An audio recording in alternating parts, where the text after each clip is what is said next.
Hello, வணக்கம். நான் கிஷோர்ஜி office கோயம்புத்தூர்லேருந்து கால் பண்ணியிருக்கேங்க. சொல்லுங்க. இது ஒரு சர்வீஸ் கால் சார். 2 நிமிஷம் பேசலாமா? ஃப்ரீயாக இருக்கீங்களா? சொல்லுங்க சார்.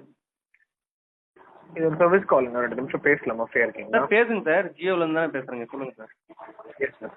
சார் திருப்பதி சார், நம்ம ஜியோ நம்பர்லேருந்து இப்போ வேறு ஆப்ரேட்டர் சேஞ்ச் பண்ணிக்கிறதுக்காக ரெக்வஸ்ட் கொடுத்துருந்தீங்க இல்லைங்களா? ஆமாங்க சார். அது ரிலேட்டடாக சார் கால் பண்ணியிருக்கேன்.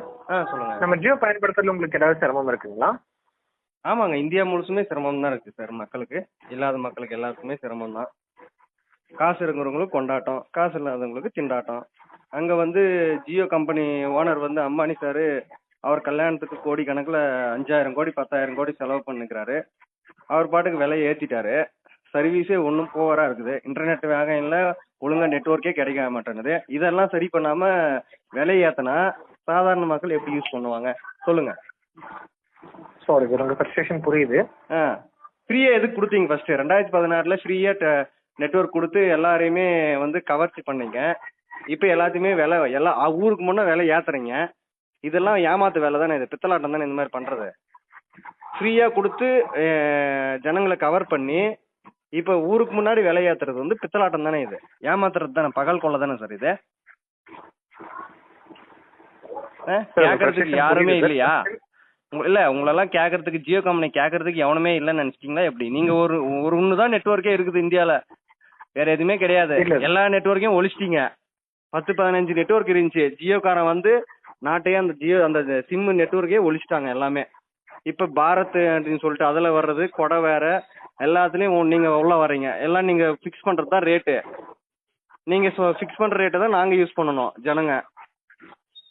என்ன நெட்ஒர்க் கொடுக்குறீங்க ஃபஸ்ட்டு? உங்கள் நெட்ஒர்க் ஸ்பீடு இருக்கா ஃபஸ்ட்டு? 5G ஒழுங்காக உங்களால் எல்லா ஏரியாலும் கொடுக்க முடியுதா? அதை சரி பண்ண உங்களால் முடியல. இதில் விலை ஏற்றி என்ன பண்ண போகிறீங்க? உங்கள் பாருங்க, நீங்கள் கூடிய சீக்கிரம் 3வது இடத்துக்கு போக போகிறீங்க. நம்பர் 1க்கு வந்து பிஎஸ்என்எல் வரப்போகுது, நம்பர் 2க்கு ஏர்டெல் வரப்போகுது, 3வது இடத்துக்கு நீங்கள் போக போகிறீங்க. பார்த்துக்கோங்க. ஜியோ அட்ரஸே இல்லாமல் போக போகுது கூடிய சீக்கிரம் இந்த மாதிரி பண்ணீங்கன்னா.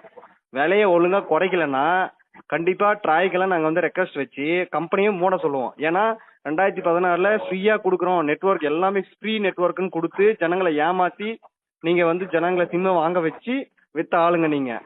இப்போ வந்து நீங்கள் வேற விலையை ஏற்றிருக்கீங்க. ஏன் எல்லா நெட்ஒர்க்கோட ஃபஸ்ட்டு ஃப்ரீயாக கொடுத்த ஆளுங்க, இப்போ ஏன் கம்மியாக கொடுக்குறதுக்கு என்ன உங்களுக்கு?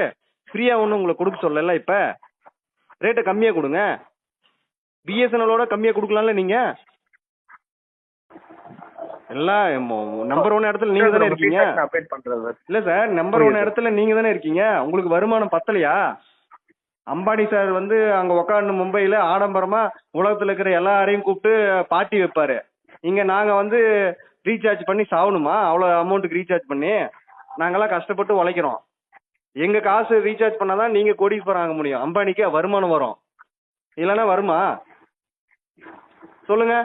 புரியுது. யாரோட பணங்க? எதுக்கு அந்த அந்த அளவுக்கு ஆடம்பரம் நீங்கள் பண்ணிக்கோங்க, இல்லைன்னு சொல்ல. எங்களுக்கு விலை ஏற்றி தான் நீங்கள் ஆடம்பரமாக பண்ணணுமா? எவன் காசு சொல்லுங்க? இந்திய கவர்மெண்ட்டும் உங்களை கேட்கறது இல்லை, வாரி வாரி கொடுக்குறாங்க. யாரும் கேட்கறதுக்கே நாதி இல்லை. அப்படிதான் நினச்சின்னு இருக்கீங்க ஜியோ கம்பெனி. பார்த்துக்கோங்க, கண்டிப்பாக உங்கள் கம்பெனி வந்து திவால் ஆக போகுது. இது என்னோட சாபமாகவே விட்றேன், பார்த்துக்கோங்க. கடவுள் கண்டிப்பாக தண்டனை கொடுப்பாரு ஜியோ கம்பெனிக்கு. நெட்ஒர்க் எல்லாமே மாற போகிறாங்க சார். சத்தியமாகவே இந்தியாவில் பூராமே நெட்ஒர்க் ஜியோலேருந்து எல்லாமே மாறணும். நாங்களே இதெல்லாம் பொதுமக்கள் வந்து என்ன பண்ணுவோம்னா, எல்லாருமே ஜியோலேருந்து மாறிடுங்கன்னு சொல்லிட்டு நாங்களே விளம்பரம் படுத்துவோம். ஃபேஸ்புக்கு, வாட்ஸ்அப் எல்லாத்துலேயுமே. எங்களுக்கு பிஎஸ்என்எல் கம்பெனி வந்து டவர் ஒழுங்காக கொடுக்கலன்னா கூட பரவாயில்ல, நாங்கள் அதை தான் யூஸ் பண்ணுவோம் இனிமேல். புரியுதுங்களா? கண்டிப்பாக இதோட எழுச்சி கண்டிப்பாக போராட்டங்கள் வெடிக்கும், பார்த்துக்கோங்க. ஏன்னா இருக்கிற கம்பெனி எல்லாமே உங்களால் ஒழிஞ்சுது.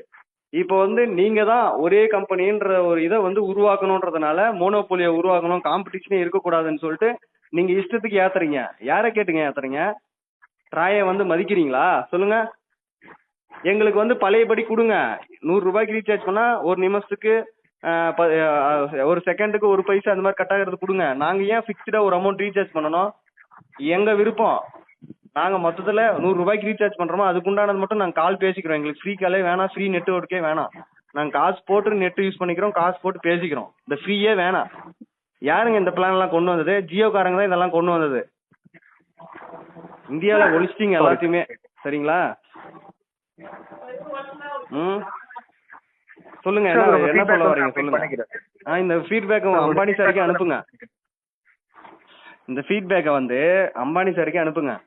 நானும் கால் ரெக்கார்ட் பண்ணியிருக்கேன், சோசியல் மீடியாலாம் ஸ்ப்ரெட் பண்றேன். சரிங்களா? Sure sir. மொத்தத்துல ஜியோ கம்பெனி வந்து விலையை குறைக்கலன்னா எல்லாருமே வந்து போர்ட் ஆயிருவாங்க, பாத்துக்கோங்க. வேற ஏதாச்சும் நீங்க சொல்ல விரும்புறீங்களா? இல்ல சார், அவ்வளவுதான் சார். ஓகேங்க, தேங்க்யூ. Thank you sir.